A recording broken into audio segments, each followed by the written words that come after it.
We all think we're the heroes of our own story, that we're the good ones, the ones who'd never cross the line, who live by high morals and ethics. But what if I told you, this belief is often a trick our brain plays on us? Welcome to the fascinating world of the moral superiority illusion. Meet Adam, a 24-year-old college student living in bustling New York City. On the surface, Adam is just like many young adults trying to find his way. He's got his part-time job, attends lectures, meets friends, and scrolls through social media in his free time. But Adam believes one thing deeply: he's a good person. More than that, he believes he's better than most people around him. Not in a bragging way, but in a quiet, confident way. He follows rules, thinks critically about right and wrong, and judges others quietly when they don't meet his moral standards. One evening, Adam is scrolling through his favorite social media app when he stumbles upon a heated debate. Someone posts a controversial opinion, something Adam strongly disagrees with. Immediately, he feels a rush of certainty. I'm right. They're wrong. I'm on the moral high ground here.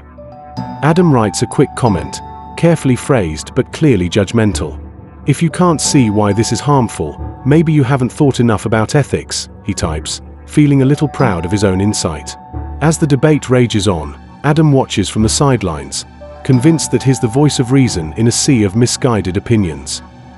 What Adam doesn't realize is that he's experiencing what psychologists call the moral superiority illusion, the tendency for people to believe their own morals and ethics are better than others, even when there's little evidence for it. It's that feeling when you think, I'd never behave like that, or I'm more ethical than the average person. We all experience it, and it shapes how we see ourselves and others, often without us even noticing. At its core, this illusion is part of how our brains protect our self-image. Thinking we're good and moral helps us feel confident and secure in who we are. It boosts our self-esteem and reduces the uncomfortable feeling of doubt or guilt. But this moral superiority is often an illusion because it's rarely based on an honest and objective assessment. Instead, it's biased, shaped by our own perspectives, experiences, and blind spots. If you've ever caught yourself thinking I'm better than that, or felt sure you'd make the right choice when others wouldn't, this video is for you.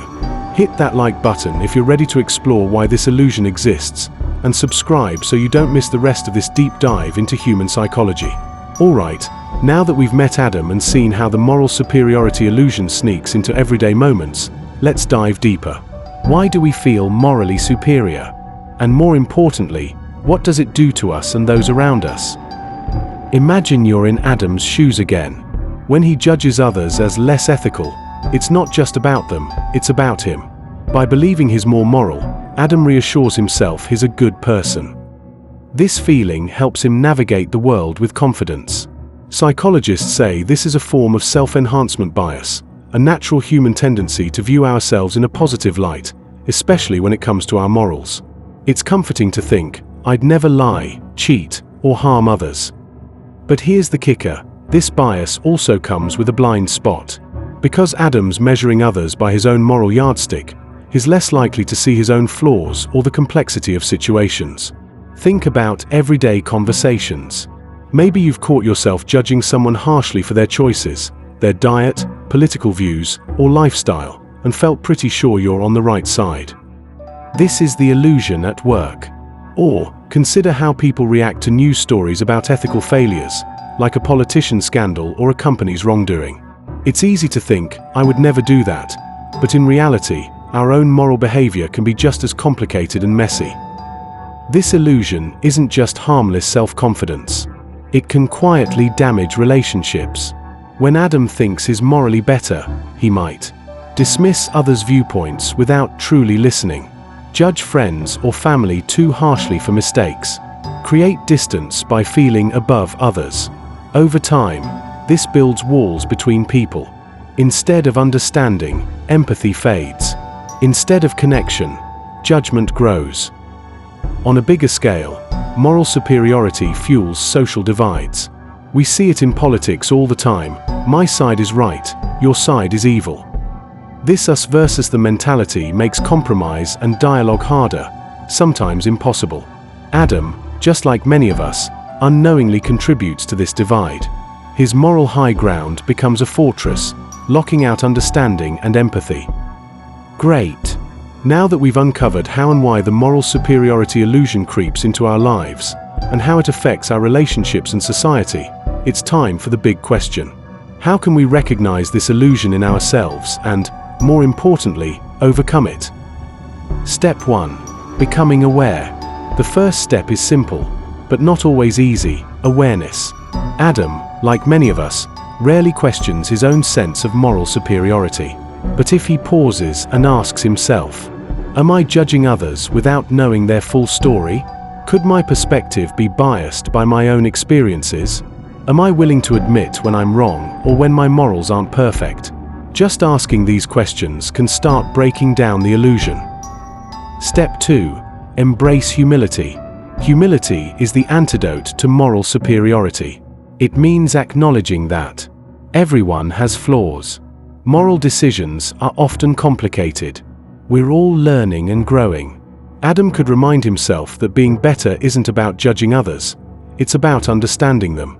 It's okay to admit, "I don't know everything," and that's okay. Step 3.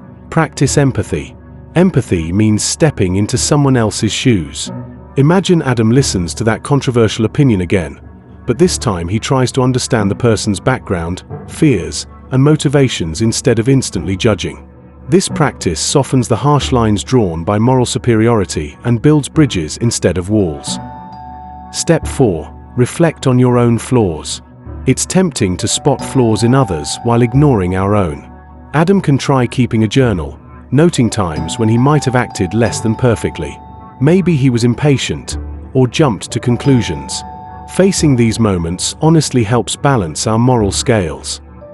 Step 5. Open dialogue.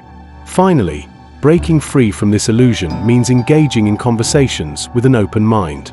Adam might invite friends to share their views without fear of judgment. Listening actively, even when he disagrees, allows mutual respect to grow. Remember, overcoming the moral superiority illusion doesn't mean giving up your values or morals. It means practicing kindness to yourself and others, and recognizing that we're all human. If you're finding this helpful, go ahead and hit that like button. Share your thoughts below. Have you ever caught yourself feeling morally superior? How did it affect you or your relationships? And don't forget to subscribe for the final part, where we'll wrap it all up with a powerful conclusion and some food for thought. So, what have we learned from Adam's story and the moral superiority illusion? We all, at some point, feel like we're better than others, morally, ethically, or even just in everyday choices. It feels good, it feels right, but that feeling can be a dangerous illusion. When we believe we're morally superior, we risk losing empathy and understanding, creating division in our relationships and communities, becoming blind to our own mistakes and growth areas. This illusion builds walls between us and the people we care about, turning bridges into barriers. But here's the hopeful part: we can change this. By recognizing our own biases, practicing humility, and embracing empathy, we break down the false moral high ground. We open doors to connection, compassion, and real understanding. So next time you catch yourself thinking, "I'm better than that," pause. Remember Adam. Remember that we're all just humans trying to figure it out, with flaws and all. And maybe, just maybe, the real strength is in admitting we're all a work in progress. If this video gave you a new perspective, please like, share, and subscribe, because the journey to understanding ourselves is ongoing, and I want to take it with you. Thanks for watching, and remember, we all think we're the heroes of our own story, but sometimes, the bravest thing is to be the hero who listens.